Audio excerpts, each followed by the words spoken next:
So hello and welcome to sunny Spain. Well, I've been lied about the sunny, because any time I've seen the sun in the last day or so has been when the aeroplane took off out of Gatwick and flew down, because we took off out of Cloud and we landed back in Cloud. But it's a lot warmer than the UK. So I'm here for the launch of the Eliminator 500 Kawasaki, which is the new cruiser from Kawasaki. You can just see probably another one appearing in the background, because we all rode this beautiful bit of road this morning, which make a great photo location. Of course, everything there's loads of cars there, and we thought this would make a great place to do a little bit of video. We'd like to put up with the cars. I'm really sorry about that, because roads in Spain are fairly empty, but they're not completely empty. So anyway, this is the new 500 Eliminator, and it is a rather impressive bit of kit.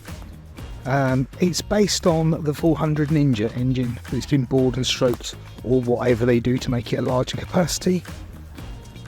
And it's very black, as you can see. Strictly speaking, it's actually grey. Looks black to me. But it's a really nice thing to ride. It's very low seats, which is a good thing. They're aiming it at people with either, first big bike, because it's A2 license compliant.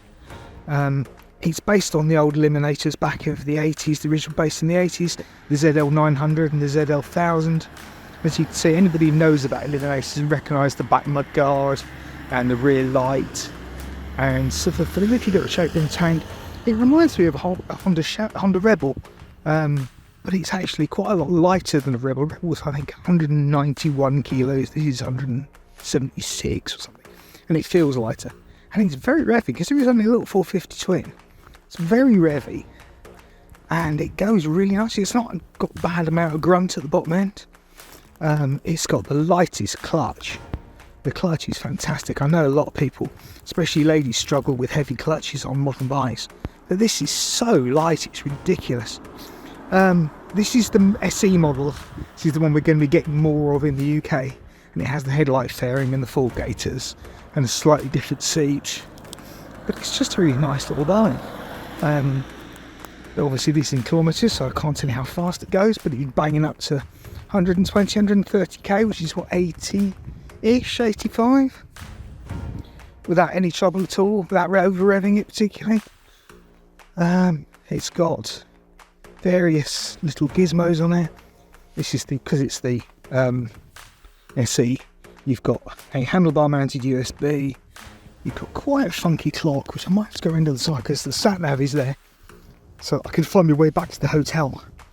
So you'll just turn it on and you should be able to see that. It's not one of these new all singing or dancing dashes, but it's got everything you need: fuel gauges and trip meters and all that sort of thing. Linear rev counter that goes around the outside. A nice little thing. It's just a nice bike, it really is. I'm very impressed, because generally small engine twins, unless there's two strokes, are a bit whatever. But this is a great thing to ride. In fact, some should say, I've actually said to the Kawasaki, can we have a chat about having one of these as a long-term tester and run it throughout the summer, because it's quite a nice thing to ride. I suspect Pam, my good lady, is going to steal it immediately if I do get one, because, like I say, it's really little. And there's something about little bikes that's really confidence inspiring, isn't there? But I mean, this will keep up on motorways and dual carriageways. We've been spoiled out here because the roads in Spain are lovely.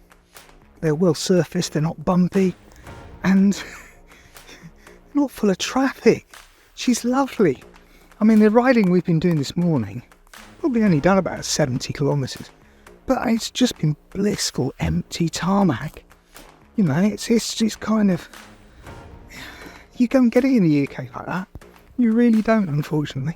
So bear with me a second while I stop this, and I'll turn you around and you can see the other side. So here we go again. Here's the other side. This is the right hand side, the side that everybody always looks at first of all. And honestly, it's nice. I mean, I love the curve of the exhaust pipe. It's just a nice looking thing. Big exhaust pipe, as they always have, which means it's far too quiet. We'll wave at the cyclist as opposed to going to the back of the picture. Just deglo. So this bit of road that we're on is absolutely lovely. It's right up in the mountains, and it's up and down, hairpinny. It's been beautiful. They will say, "Oh, we'll go out for lunch." And, "Oh, don't go for lunch. I just want to stay here and ride this bit of road because it's lovely. And that's the right hand side of it.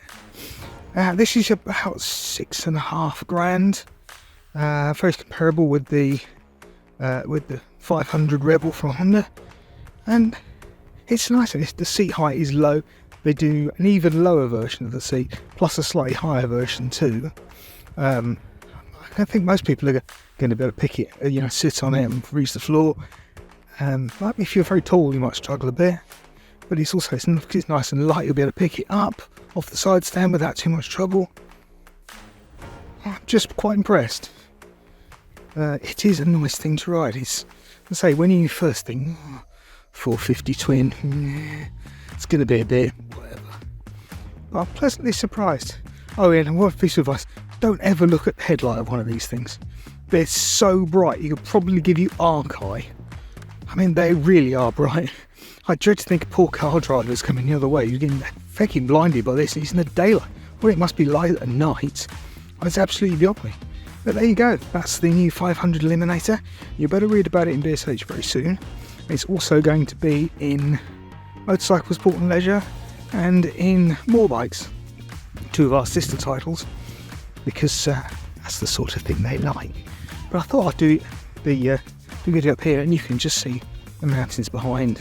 Look, it's not raining, and the road's smooth. It's just like all these things we don't have in the UK anymore.